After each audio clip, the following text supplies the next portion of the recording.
Bonjour, bienvenue dans un nouveau blog. Oui, je sais, assez proche du précédent, mais il n'y a pas réellement de régularité dans ce nouveau blog vidéo. Simplement, au moment où il y a le besoin d'analyser un événement concernant les séries télé, j'essaierai d'être là.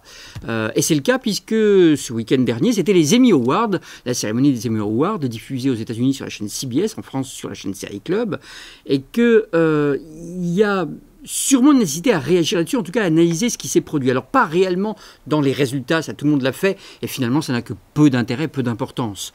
À savoir, c'est exactement le même résultat que l'année dernière, ce sont des séries qu'on a déjà vues, et est-ce qu'il ne faut pas récompenser des nouvelles séries ou des nouvelles productions, ou en tout cas de nouveaux acteurs, de nouvelles actrices, ça c'est certain.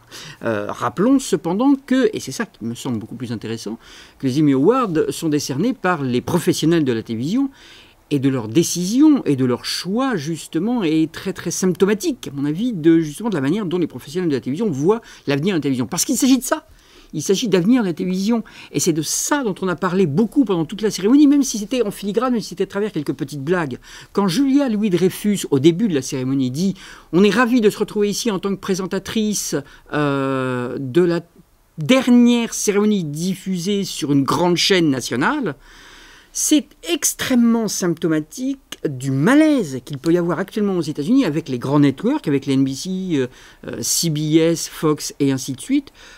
C'est ensuite Ricky Gervais qui a rajouté en plus dans une blague le fait qu'il n'y a que 5000 personnes qui allaient regarder cette cérémonie. Il y a eu 12 millions, enfin tout de même, que 5000 personnes. C'est vraiment symptomatique du fait que les chaînes de télévision américaines sont en perte de vitesse, que leur audience tombe, que les audiences faramineuses qu'elles faisaient avant ne sont quasiment plus possibles, sauf dans des cas exceptionnels et quasiment événementiels, style American Idol, des programmes en direct ou des choses comme ça, ce qui fait perdre de plus en plus d'audience, donc ce qui fait perdre de plus en plus de revenus publicitaires si on ajoute la crise. Alors, c'est très bien que la plupart des programmes de fiction sont en réduction de budget en termes d'écriture, en termes de production, ainsi de suite, et il ne faut pas que ça se voie.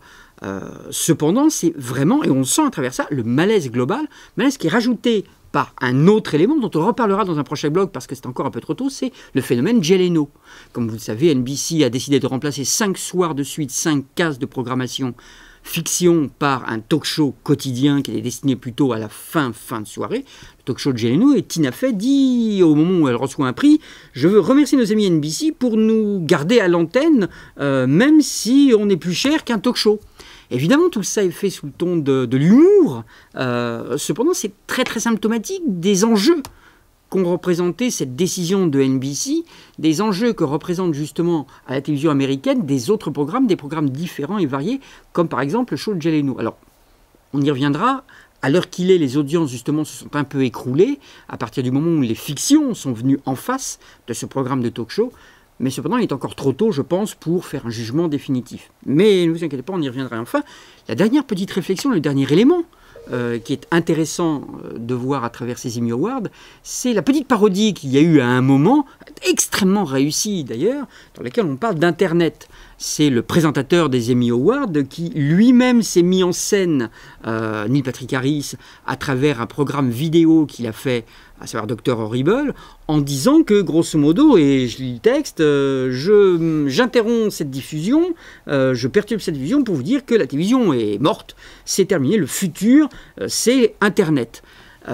C'est aussi, alors évidemment, après, il y a une parodie de ça, l'image qui se rétrécit, les bugs, etc., etc. Cependant, c'est aussi un élément crucial. On sait que depuis quelques années, les grands networks américains ne parlent qu'en termes de plateforme, à savoir NBC, c'est une chaîne, mais c'est aussi une plateforme Internet qui multidiffuse les programmes en catch-up TV, ainsi de suite. Ça devient vraiment un enjeu capital. Est-ce qu'Internet ne va pas bouffer la network télévision?